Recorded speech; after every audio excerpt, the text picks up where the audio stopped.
नमस्कार, मी आहे दीपाली लेडीज टेलरमध्ये तुमचं मनापासून स्वागत करते. तर पहा, कॉटनची साडी आहे, त्याला मी फॉल बसवून दाखवणार आहे. अगदी पिको करण्यापासून ते फॉल बसवण्यापर्यंत संपूर्ण प्रोसेस स्टेप बाय स्टेप कोणत्या प्रकारे कशी करायची आणि 10-12 सेंटीमीटर नंतर कोणती प्रोसेस करून घ्यायची हे या व्हिडिओतून तुम्हाला शिकायला भेटणार आहे. तर संपूर्ण व्हिडिओ पहा, व्हिडिओला लाईक आणि सबस्क्राईब करून घ्या आणि खूप छान असा व्हिडिओ होणार आहे. तर पहा, ही साडी एका बाजूने गोंडे आली होती तर दुसऱ्या बाजूने अशा प्रकारे फोल्ड करून घ्यायची पिकोसाठी. तर पिकोसाठी एकदा आणि अजून एकदा फोल्ड करायची. प्रथम ती मी करून घेतली होती. आता पहा, पिकोचा दाब जोडणं महत्त्वाचं आहे, ही गोष्ट लक्षात घ्या, तरच तुमचा पिको हा साडीसाठी होणार आहे. तर पहा, गोल गोल पिको हा मनानेच होत आहे, पाठीमागे पहा कुठेही वाकडा तिकडा होत नाही. याचं एकच कारण आहे, तुम्ही पिकोचा दाब वापरता आणि दाबामध्ये गोल गोल साडी आपोआप खेचल्या जाते. फक्त तुम्ही थोडीशी प्रोसेसमध्ये एका हाताने लावायची आणि दुसऱ्या हाताने थोडंसं अलगद पाठीमागे सरळ धरून राहायचं. तर पहा, कुठेही पिको खेचायचा नाही. जर साडी तुम्ही जोराने अशी ओढून धरली तर मशीन पण ओढते आणि तुम्ही पण ओढता आणि परिणामी काय होतं, तर साडी लांबते आणि पिको वाकडा तिकडा होतो. तर पिको वाकडा तिकडा होण्याचं हे एकच कारण आहे की तुम्ही पण साडी खेचता तुमच्या बाजूला आणि मशीन पण तपल्या बाजूला खेचते आणि दोघांनी खेचल्यामुळे साडी लांबते आणि पिको हा वाकडा तिकडा होतो. आता पहा, फॉल धुवून इस्त्री करून घेतलेला आहे, ही गोष्ट महत्त्वाची आहे. 5 इंचाचं मार्किंग खालच्या बाजूने सोडून द्यायचं. विअर करतो त्या बाजूला खालच्या साईडला 5 इंचाचं मार्किंग सोडून द्यायचं. आणि आता पहा, पिकोचा दाब जो आहे त्यानेच आपण खालच्या साईडनं फॉल हा साडीला व्यवस्थित आता इथून तिथून काय करायचा, अटॅच करत जायचं, या कोपऱ्यापासून ते त्या कोपऱ्यापर्यंत. तर पहा, फॉल कुठेही साडीपासून खाली जाणार नाही, म्हणजे खालच्या साईडला सरकणार नाही, याची काळजी घ्यायची. ही गोष्ट लक्षात घ्या. इथं तुम्ही जर तुमच्याकडे नॉर्मल मशीन असेल तर तुम्ही त्याच्यावरती टीप जरी मारली तरी काहीही हरकत नाही.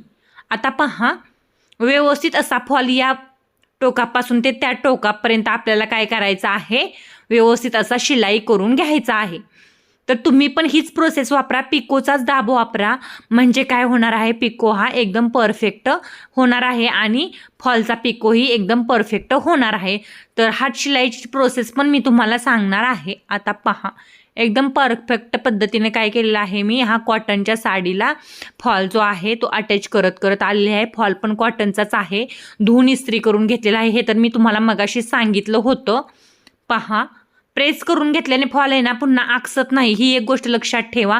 आणि काय होतं, त्याच्यात ज्या गुड्या घड्या असतात ना त्या पण मोडल्या जातात, ही पण गोष्ट लक्षात ठेवा. आता पहा, पिको असा करत करत मी या साईडून त्या साईडला चाललेली आहे. आता पिको नंतरची प्रोसेस जी आहे ती खूप महत्त्वाची आहे, त्यामध्ये तुम्हाला टिप्स पाहायला भेटणार आहेत, ही गोष्ट लक्षात घ्या. पिकोच्या नंतरची प्रोसेस जी आहे ती खूप महत्त्वाची आहे आणि यामध्ये पहा, बऱ्याचदा फॉल असतो तो खालच्या साईडला लोंबल्या जातो, हात शिलाई तुटल्या जाते. तर त्यासाठी काय करायचं आणि काही नाही करायचं हे मी तुम्हाला सांगणार आहे. आता पहा, पिको करत करत करत मी आलेले आहे आणि संपूर्ण पिको खालच्या बाजूने कुठेही वाकडा तिकडा झालेला नाही, कुठेही कापड मी अजिबात खेचलेलं नाही आहे. तर आपण कापड अजिबात खेचायचं आहे, फक्त ते एका स्ट्रेट लाईनमध्ये आपण काय करायचं, त्या मशीनमध्ये सोडून द्यायचं आपल्या हाताने, म्हणजे काय होतं, एकदम परफेक्ट असं फिनिशिंग येतं. पहा, आता दुसऱ्या बाजूला आले. आता पहा, आता काय करायचं, अर्धा इंच लेवल करून घ्यायची, सगळ्यात महत्त्वाचं आधी लेवल करून घ्यायचं आणि त्यानंतर पहा, अर्धा इंच आतल्या साईडला पहा फोल्ड करायचं आणि त्याच्यावरून हात फिरवायचा, लगेच गुढी पडते पहा त्याला, आणि साईडला मशीनमधून धागा काढून घेतला. आता पहा, ही प्रोसेस झाली का, तर झाली. आता हात शिलाईची प्रोसेस चालू होणार आहे. त्यासाठी मी तुम्हाला हात शिलाईची सुई घेण्यासाठी सांगते. हात शिलाई करण्यासाठी नेहमी हात शिलाईची सुई घ्यायची, जास्त मोठी पण नाही आणि जास्त छोटी पण नाही, एकदम हात शिलाईची सुई मी घेतलेली आहे पहा. तर हात शिलाईच्या सुईमध्ये धागा हा सिंगल ओवायचा, परंतु पहा, तो पाठीमागच्या साईडनं डबल घ्यायचा. ही गोष्ट लक्षात घ्या, हात शिलाई करताना तुम्ही डबल धागाच वापरा. पाठीमागच्या साईडला गाठ मारून घेतली पहा मी, डबल धागा वापरल्याने पहा कुठेही सुद्धा फॉल तुम्हाला खाली दिसत नाहीये. डबल धागा वापरल्याने काय होतं, तर डबल धागा वापरल्याने आपला धागा हा तुटत नाही, ही गोष्ट लक्षात घ्या.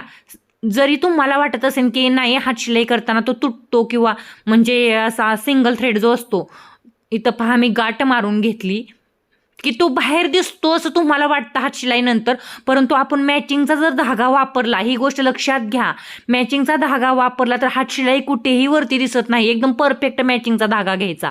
आता पहा, मी वरच्या साईडला हातशिलाई करत करत करत आलेली आहे. अगोदर मी काय केलं तर गाठ मारून धागा जो आहे डबलचा सुईमधला तो अटॅच केलता. आता पहा, मी असा हातशिलाई करत करत वरती आले कुठपर्यंत, कोपऱ्यापर्यंत. आता पहा, इथं माझा फॉल संपलेला आहे. तर आता मला रिटर्न जायचं आहे इकडच्या साईडला. ही गोष्ट लक्षात घ्या तुम्ही. रिटर्न काय करायचं आहे, मला इकडच्या साईडला जायचं आहे. आता पहा, मी कशा प्रकारे हे केलं. आता पहा, त्याच्यावरून अंगठ्याने असं फिरवायचं, म्हणजे आपल्या बोटांनी काय करायचं, प्रेस केल्यावानी करायचं. आता पहा, मी गाठ मारून घेतली. तर मी अगोदर गाठ का मारली होती, तर धागा निष्ठत जाऊ नये म्हणून. आत्ताची गाठ मी का मारली, मला टर्न पण घ्यायचा आहे, म्हणजे इकडच्या साईडला पण ओळायचं आहे. आणि सगळ्यात महत्त्वाचं म्हणजे पहा, किती जोराने खेचा. आता धागा तुटेन, पण तुमचा फॉल जो आहे अटॅच केलेला आहे साडीला ना, तो अजिबात देखील काय होणार आहे, ओढल्या किंवा खेचल्या जाणार नाही. ही गोष्ट तुम्ही लक्षात घ्या. आता पहा, मी इकडच्या साईडला पिको म्हणजे जो हातशिलाई आहे ती करत चालली आहे. खालच्या बाजूने मी काय केलेलं आहे, पिको केलेला आहे. आणि वरच्या बाजूने मी काय करत आहे, हातशिलाई करत आहे. तर संपूर्ण फॉल तुम्ही हातशिलाई करून पण बसवू शकता. असं नाही की खालच्या बाजूला पिकोच करावा लागतो. तर खालच्या बाजूला तुम्ही काय करू शकता, टीप पण मारू शकता. ही पण गोष्ट लक्षात घ्या. पण वरच्या बाजूला तुम्हाला हातशिलाईच करायची आहे, ही गोष्ट तुम्ही लक्षात घ्या.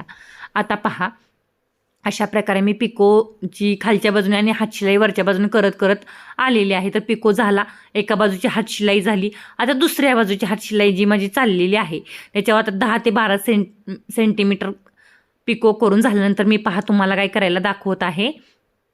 तर 10 ते 12 सेंटीमीटर नंतर काय करायचं, म्हणजे का तसं करायचं हे पण दाखवणार आहे. तर 10 ते 12 सेंटीमीटर एवढं मी काय केलेलं आहे, हातशिलाई आता पहा करून घेतलेली आहे. तर मी मशीनवरतीच ही प्रोसेस तुम्हाला संपूर्ण एकाच व्हिडिओमध्ये परफेक्ट अशी दाखवलेली आहे.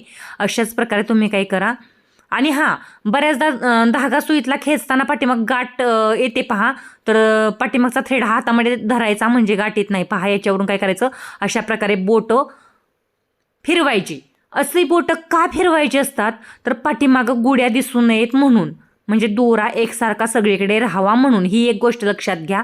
आता पहा, 11 सेंटीमीटर किंवा 12 सेंटीमीटर एवढं अंतर झालं, किंवा 13-14 सेंटीमीटर पण घेऊ शकता, काही अडचण नाही. पण 10 ते 11 सेंटीमीटरवरती पहा, एक गाठ मारून घ्यायची फॉलला. साडीला मारायची नाही, हातशिलाईवरती दिसेल. फॉलला फक्त मारली तरी चालतं, काही अडचण नाही. पहा, मी तुम्हाला मारून दाखवते. पहा इथं, हे पहा, अशा प्रकारे मधून धागा काढायचा अशा प्रकारे. आता पहा, किती पण खेचा, म्हणजे पैंजणमध्ये धागा गुंतला किंवा आपण साडी वॉश करताना वगैरे कशात धागा गुंतला तरीही आपला पिको हा खूप थोड्या प्रमाणात काय होऊ शकतो, निसटू शकतो, किंवा थोड्याच प्रमाणात तो खराब होऊ शकतो. तर पहा, ही प्रोसेस करून घ्या. थोडंसं मी काय तुम्हाला करून दाखवलेलं आहे. तर इथून पुढे 10-12 मिनिटांनी तुम्ही काय करा, गाठ मारून घ्या आणि एका साईडनं पिको आणि दुसऱ्या साईडनं हातशिलाई करा. हे पहा, असा खेचल्यानंतर